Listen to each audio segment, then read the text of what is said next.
ناخن پر سرسوں کا تیل لگائیں، 6 بیناک امراض سے نجات پائیں۔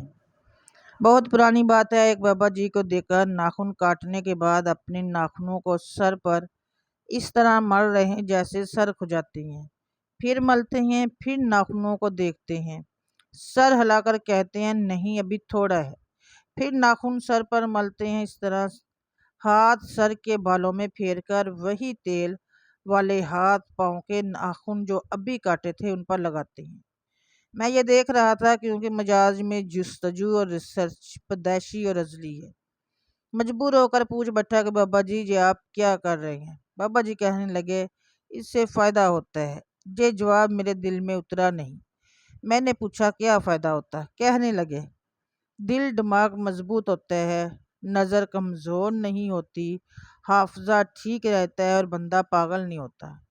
میں نے اگلا سوال کیا کہ آپ کو کیسے پتہ چلا؟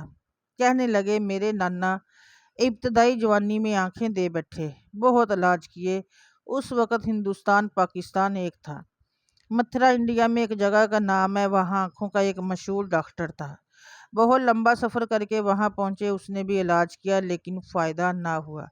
کسی نے کہا اس کو 2 کام کراؤ، ایک باداموں کی 21 گیریاں رات کو پانی میں بھگو دیں اور اسی کے ساتھ ایک کھانے والا چمچ سونف کا بھی بھگو دیں، دونوں چیزیں صبح اٹھ کر چبا چبا کر کھائیں، ہر تیسرے دن ہاتھوں اور پاؤں کے ناخن کاٹیں، چاہے تھوڑے تھوڑے ہی کیوں نہ ہو، اور ان پر تیل لگائیں۔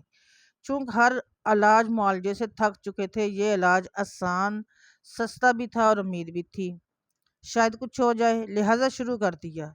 2-3 ماہ کیا لیکن فائدہ نہ ہوا، ان سے جا کر ملے، کہنے لگے گھبرائیں نہیں، آپ کو ضرور فائدہ ہوگا اور آپ کا بچہ یعنی میرے نانا 100% ٹھیک ہو جائے گا۔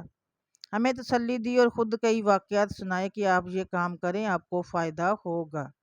ان کی تسلی پر اور واقعات پر بھروسہ کر کے باداموں کی گیریاں اور سونف کا نسخہ اور ہاتھ پاؤں کے ناخنوں پر تیل لگانا شروع کیا۔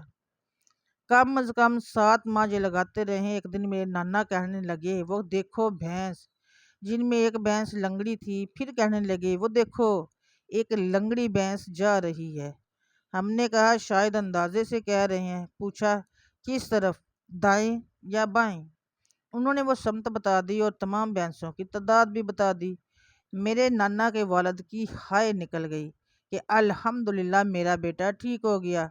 اس کے بعد انہوں نے اس دوا کو یعنی بادام، سونف اور ناخنوں پر تیل مزید 3 سال استعمال کروایا۔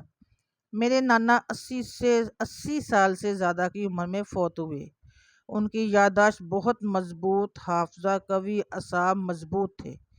گھر کی لکڑیاں کلہاڑے سے خود توڑتے کاٹتے، کھچر پر دور جنگل ایک کھنڈر سے مٹی لاتے گھر کی لپائی کے لیے، اسی کھچر پر دور چشمے سے پانی بھی لاتے۔ گھر کی گندم میری نانی پیستی، کبھی مہمان آتے یا شادی ہوتی تو بوریوں کی بوریاں خود پیستے۔ 80 سال کی عمر میں خوب محنت مشقت کرتے، چاند کی روشنی میں پڑھ لیتے تھے، حافظہ محفوظ، صحت لاجواب، گھٹنے مضبوط اور جسم ایسے جیسے ٹارزن۔ تو بابا جی مزید کہنے لگے چیز میں نے اپنے نانا سے لی ہے، آج میری عمر بھی 70 سے اوپر اور مجھے بھی کوئی روگ اور تکلیف نہیں اور میں الحمدللہ 100% درست ہوں اور میری تندرستی آپ کے سامنے ہے۔ اور واقعی بابا جی کی تندرستی کے چرچے تھے، لوگ مثال دیتے تھے کہ بابا جی نے پرانے وقتوں کا دیسی گھی کھایا ہے، لیکن اس دیسی گھی کا راز آج کھلا جب بابا جی ناخن سے اپنا سر کھجا رہے تھے۔ تو ناظرین کرام، ویڈیو کیسی لگی کمنٹ سیکشن میں ضرور بتائیے گا۔ اللہ حافظ۔